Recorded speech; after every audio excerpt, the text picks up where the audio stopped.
Alright, hello YouTube. Sorry for the large amount of time between this and my last video, about a year. I've just been really busy with school and all. So I figured while the deck is still legal, since that new ban list looks scary, I'm going to do a deck profile of my Dragon Rulers from Nationals. Yeah, I probably should have done this video a couple weeks ago, but I just didn't have the time. I've been away a lot. I've had a lot of schoolwork to do. Sorry. But I might as well do the deck profile while the deck is still legal, rather than waiting and saying, oh man, I wish I did it. I should have done it with the wind-ups. I should have done it with the Injectors. But, oh well.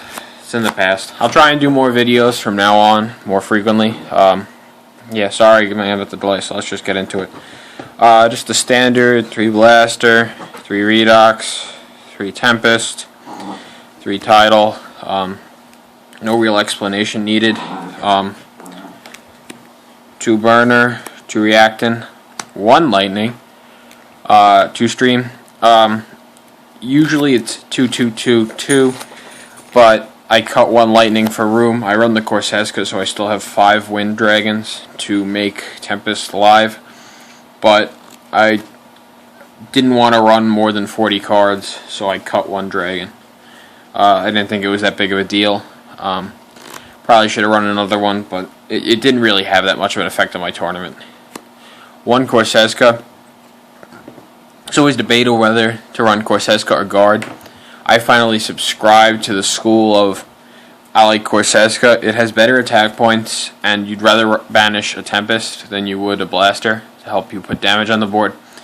That's not very significant in the Dragon Ruler mirror. Well, it is because you want to summon your Blaster, because you never really need the tuner in that, unless if you're trying to go for an Armory Arm kill. Otherwise, you usually want Veiler or something.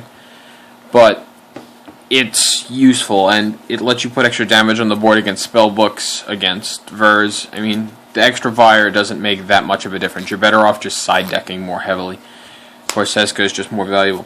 1 Red Eyes Darkness Metal Dragon. I don't run Eclipse Weaver and I don't run Lad. I was testing Lad very heavily the couple days before the event, but I just didn't like the fact that if your opponent has a Chalice or a Book of Moon, you could end up losing to your own card after they Big Eye it. So I didn't want to take that risk. Plus, it makes the deck a little bit less consistent. You can't run as many spells and traps, which I wanted to run. Overall, I ended up playing 5 Dragon Rulers mirrors, 1 Vers, 1 Constellar, and 1 Prophecy. I was running this because I was afraid of Prophecy. I figured if you could clear the field, you could put game damage on the board. It did do that. Game 3, I beat Jeff Jones. But other than that, it won me 1 game in the mirror in game 1, round 1. He had max C at every single point, so he kept drawing and drawing and drawing. So I ended up sacking him by just summoning this and going off after I hid behind a Vanity's Emptiness for like 3 turns. He was drawing nothing, and then I went off, and he didn't have the Veiler to stop it, so I just gamed him. Overall, it wasn't bad. I always sided it out in the mirror. I left it in versus Vers. I left it in versus Prophecy. I think I left it in versus Constellar, too. 3 Veiler. This card is the best card in the mirror. You need to run 3. Enough said right there. 3 Max C. It's bad against Prophecy. It's pretty bad against Constellar. It's bad against Vers, but you have to run it, because the mirror match is the most prevalent matchup, and if you're not running 3 Max C, you're going to lose, because the other guy is going to be. 1 book. This card is really good. It has a lot of utility, let alone just setting a monster. You can set your opponent's monster as a defensive spell or trap, basically. You can also use this to play through a Swift Scarecrow. If you're attacking with a whole bunch of guys and you attack the Swift Scarecrow, you chain book on the guy that just attacked. It becomes a legal attacker, and Swift Scarecrow fizzles. So that's really useful right there. It has a couple of other utilities, but it's very situational. It lets you play around a Veiler, so a lot of times people will Veiler Big Eye in the main phase before you detach now, because you can just book the Big Eye and let you play through stuff. It's a very good card. You should run it. Card Destruction. This is probably the most busted card in this deck. You can come out with Super Rejuvenation, you Card Destruction, 5 Dragons, and you draw into Super Rejuve. Oh wow, I'm going to go +8 end phase or whatever. This card is very good. Even if Super Rejuve wasn't around, I'd probably still be running it, because you can clear out a dead hand of Dragon Rulers and draw into new cards. The Dragon Rulers, except for the babies, are still going to be live in your graveyard, so it gets you free cards. It's really not a minus, like it looks usually a -1. Dark Hole. A lot of decks cut this from the main deck originally, and then they added it back because of Prophecy. I was one of those people who added it back because of Prophecy. It ended up winning me my only Prophecy matchup game 1, because I sacked so hard. I drew Heavy Storm Dark Hole, like the noob that I am, but it was good. It has its uses in the mirror match. You can clear off a board of Dracossack tokens and open it up for a Crimson Blader if they don't have a Veiler, or it can help you OTK. It has its moments. It's very good. I'd recommend running it. I just would maybe consider cutting it for the 3rd Sacred Sword, because 3 Sacred Swords is just good. I couldn't get my hands on the 3rd one for some reason, but I was probably only going to run 2 anyway. Heavy Storm, very good against Verse, very good against Constellar, very good against Prophecy. Pretty bad in the mirror, but it's not the worst, because it can clear out a Chalice, a Book of Moon, a Vanity's Emptiness. It's scary. You basically have to run it for if you're not playing the mirror, so it's better to main it than side deck it. 2 Sark. I was one of those people who was convinced that this card is the best, the next best thing. You should be running 3. You always want to open this. You really don't. Sark is really good. Don't get me wrong. But it's only really good first turn, or second turn, because you're basically just going to Sark. That dragon becomes dead. Now all you have is the baby dragon. You want that dragon to be live. It has its moments. Like you can Sark for Heavy, Sark for Dark Hole in a Prophecy matchup or a Verse matchup. Sark for Heavy, but other than that, it's a good card. It's basically you just count it as a mini dragon in your hand, no more, or a big dragon you just dump that you can't use. But it's good. You should run 2. I wouldn't cut it, but I don't think 3 is necessary. There are better things you could be running, in my opinion, which I will show you. 2 7 stores. This should probably be 3. Now looking at Hoban's list, Hoban's list was good.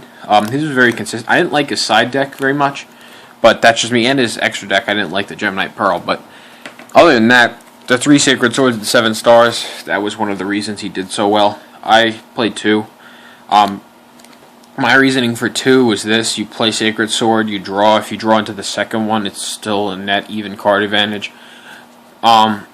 I should have probably been running 3. The odds of drawing into 3 Sacred Swords, even after you play a Sacred Sword, is still relatively low. But I just didn't want to take that risk.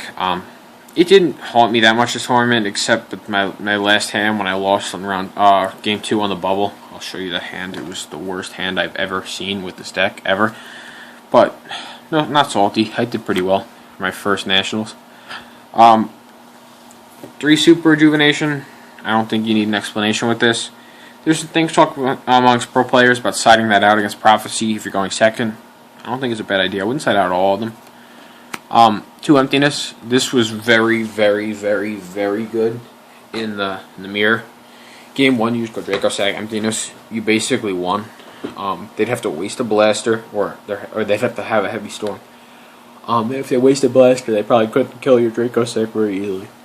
So it was a very good card. Plus, the other thing with this, you can flip it when they activate a baby, so they ditch 2 cards and it's wasted. So you're hoping that they use like a burner and you flip it and they're done. But that was a very good card. Medical. Right before the event, I was wondering whether I should main 2 Droll and Locks for Prophecy or 2 Vanity's Emptiness for Dragons. And I was thinking and thinking and thinking, and I was thinking to myself, which am I more likely to win? Which one will do more in its matchup? Vanity's Emptiness will be very good against Dragons. Droll will put in work against Prophecy. If I play a lot of Prophecy, I'll see it. But I figured that 2 Vanity's Emptiness against the mirror match would do more to help win the mirror match than 2 Droll would do to help win the Prophecy. In Prophecy Game 1, you're usually going to lose about 80% of the time anyway. So I figured I'd main the Vanities, sacrifice the Prophecy matchup a little bit, and just side more heavily for them, which is what I did. I'll go into my side deck in a little bit. Extra deck, Armory. You guys should know the Armory OTK. You go Dracossack, token attack. Tune for Armory Arm, summon dragon, tack. After you put Armory Arm to their monster, and they take burn damage. Ancient Sacred Weaver. This is an OTK more card. Dracossack plus tokens plus Veiler equals this. I like a card that can put like 7,600 damage on the board with the Dracossack and this. on an open field. It didn't take up extra space by that much, and it can put game-threatening damage on the board even if they have a monster, if you've already inflicted first damage. Black Rose Dragon. I saw a couple that's not running this. You really should be. The card is nutty in weird matchups. Like Verz, it's good. Constellar, it can be good if they have a lot of back row. It's just anything where they're running a lot of back row or anti-meta monsters. This could be good. I think you should run it. It's not a waste of space. Plus, you can banish it for Blaster, or actually any of the dragons. But Beret. My logic on this is you can go. If they say they have 2 tokens and they have 1 Veiler, you can summon Dracossack. They're not going to Veiler it because you can just summon 2 and then go Gaia Charger. What you do is you make this. They have to Veiler it. You're going to switch token and put game damage on board. Then you just summon another dragon overlay for Gaia Charger. This card's good because it's a second threat to put game damage on the board if they're 2600 or lower and they have tokens. It's just an extra threat in the mirror. I actually used this. He didn't have 2 Veilers, but it made it where he didn't have a Veiler, but it made it where if he had a Veiler, I could have played through it. So I explained that to him after when he asked why I was doing this. I thought it was a good card choice. Colossal Fighter, you need this. You can ram it into a Crimson Blader or another 2800 attack Art Blaster to put an extra damage on the board or steal their Blader and kill their crap. And they can't Veiler this, so if they have Crimson Blader and another dragon, they have to have back row. Otherwise, you just go Colossal Fighter. If they Veiler, it's a Grave effect. It still comes back. It's like Sangan. Then you take their Crimson Blader and ram, and they can't Veiler because it's battle phase. So that's a very good card. Obviously, you're 1 Crimson Blader. I still am running 2. I don't run Reborn. I actually cut my Scrap Dragon for the second one. I was talking to one of my friends at a locals, and he just told me I was nuts for cutting Scrap Dragon. So I cut the second Blader and added Scrap Dragon back in. I think he was right. Scrap Dragon is just too good. Scrap Dragon, you can do a lot of shenanigans with this and a Dracossack. A lot of shenanigans. So it was a good call. 2800 attack, and it threatens to pop, so it can make them waste a Veiler if they want to stop it or they lose a card. So I'll take that. It's basically like 2 attacks. Thought Ruler Archfiend. This card is very, very good against Verz. The problem I have with it is it can lose to Bahamut. The new Blaster of Blades guy is better. I'd probably cut this for him, for the extra deck, but I'm not paying for anything until I know this deck survives the ban list, which that new ban list is starting to scare me. Because I don't have anything else really lined up fully. I have some other archetypes, but this guy was good. Won me 2 games against Verz. Won game 1 and game 3. I lost the die roll too, so that wouldn't work. He had Rescue Rabbit all 3 games, but he couldn't do anything against my Thought Ruler. Gaia Charger, you need to run this. It helps you put extra damage on the board. In the mirror match, when they have 0 defense tokens, late game, it can win you the game. You need to run this. You need to run this. Only 1, in my opinion, but you still need to run it. 3 Dracossack. I don't think that needs explanation. I've seen European lists from the European Nationals running less. That's because they couldn't get them. I'm almost certain. You need to run 3. It's the best monster in your extra deck by far. Gaios. Stream plus Tidal equals Gaios. This card is nutty in the mirror. They can't attack over it with the dragon or synchro. What they have to do is they either have to armor arm something and attack over it, or have to make an Ixies. And the only other Ixies that's big enough to kill it is itself. So you need to win their own. Otherwise, they have to go into a Big Eye, which you can negate, or a Dracossack, which you can negate. So they have to summon 2 Ixies. The thing with Dracossack you have to keep in mind if you're playing this guy is if they summon Dracossack, you have to negate it as soon as it hits the field. Otherwise, Dracossack can tribute itself and kill it, and then open up the field. So you have to be smart when you're playing that. 2 Big Eye. 2 is always good. You don't need more than 2. Just don't be a dumbass and play into a Big Eye war. You can't win a Big Eye war with 2 Big Eyes, and Big Eye wars are not good anyway. It just sets up a degenerate game state, which you don't want to be in. Excuse me, I had to blow my nose.